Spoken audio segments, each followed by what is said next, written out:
Hi all, welcome back to another episode of my hard landscape design series, and in this video we're going to cover gravel.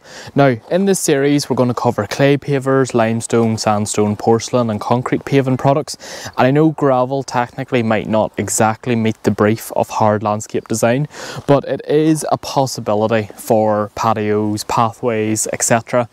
And I know what a lot of you are thinking, why would you put gravel down? Gravel can be considered as a high maintenance product, especially if you don't put weed membranes down like I've done. So I do occasionally, and you will see in places the weeds do start to come through the gravel. Some of it is intentional. I do kind of micro manage it as best I can. So there's certain things I want to come through the gravel, like the foxgloves or occasionally teasels and sometimes Welsh poppies. But then obviously there's other things like red shank and just any other sort of general weed, and that's the sort of stuff I don't want.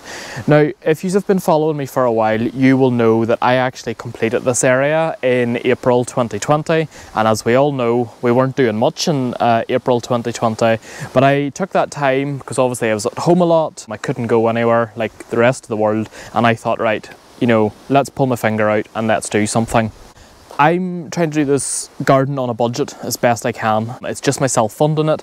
It's probably considered quite a sizable garden, and initially what I did want for this space was kind of like a well compacted gravel. So basically what that means is you can get things like quarry dust or compaction gravel, which is gravel crushed so finely down it's almost like a really coarse version of sand, or like horticulture grit almost, but with compaction, with maybe like a vibrate plate, it combines together nicely. It forms a really nice surface, and that's what I wanted for this space initially. I didn't want anything too showy or too glitzy or too kind of you know, screamish. I just wanted something really subtle for this space. This whole garden I'm trying to, over time, just really naturalise it in with the agriculture landscape around. I don't want it to be too kind of unsynchronised. I don't want it to look too complacent from the surrounding area. In the end, I went for this Donegal quartz, which turned out to be quite an expensive choice and not initially the choice that I wanted, because obviously during the pandemic it was very hard to get samples of stone and there wasn't many places open, and this was the only one available. At the time, it wasn't initially my preference, but do you know what? Looking back now, I wouldn't change it for the world. I love how bright this is, and that would be a good thing if you are considering gravel for a space in your garden. Gravel's great for pathways. It has a really good crunch underneath it. You know, I love that sort of crunch. It's really good as a deterrent if you're maybe scared of theft around your property or something. You know, at least with gravel, you can always hear people encroaching. I just kind of like it in the space because it, you know, it blends really well naturally with all the surrounding soft planting.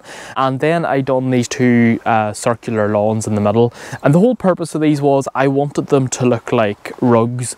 I'm not the biggest fan of artificial grass, and I might cover artificial grass in a separate video, but for me it has to be real lawn, and I just kind of wanted this kind of circular effect because I just, in my sort of my aesthetic of where I was going with this, they just look like, you know, like a rug set on top of a hard surface. The furniture I have down here is just two chairs and a bench. We're not really a family geared towards kind of outdoor eating, and we don't really use this space for eating because it's quite far away from the main house, so we wouldn't really be down here anyway for entertaining if that's what we were going to use the space for. It is just kind of maybe a chill zone with a coffee, and that's what I would say put in mind if, you know, you're thinking of an area right off your kitchen that you're walking out to and you're wanting space for entertaining. I maybe wouldn't use gravel in that sense. You know, that's where you would implement your porcelain, your concrete, your clay pavers, your sandstone, your limestone, whichever you're going to use. And like I said, I'm doing a separate video in all of these products. I didn't want a hard landscape feature down here that would need to be grouted, that would need to be jointed with jointing sand or whatever. I just, you know, gravel's really good. It's highly permeable. If there is heavy rain like we are having a lot at the minute, you know, the water just drains right through it nicely. It's the most cost-effective option out of the whole series that we're going to mention in this hard landscape video. And also, like I mentioned about property colours, there's so many gravel choices out there. You can have really nice rich red gravels, gold gravels, white gravels like this Donegal quartz. You can have self-binding gravels like I mentioned previously there that, you know, compact really well together if you just want something really neutral. If you like look back in time, and like, you know, a good example of this would be a lot of National Trust properties, you'll see that they've used a lot of self-binding gravel around properties, and then closer to the houses themselves, that's where they go into their cobbles and stuff. But initially that's how roads would have been formed years ago, and I love that look of kind of like a laneway maybe merging into a garden where it's kind of really rural and it blurs the boundaries, and that's what gravel is a fantastic use for. So I hope that that has maybe changed your perception of gravel and where and when you would use it in a garden space. Check out the other videos in this series to find out about the other products mentioned in this video, and as always, thank you for watching.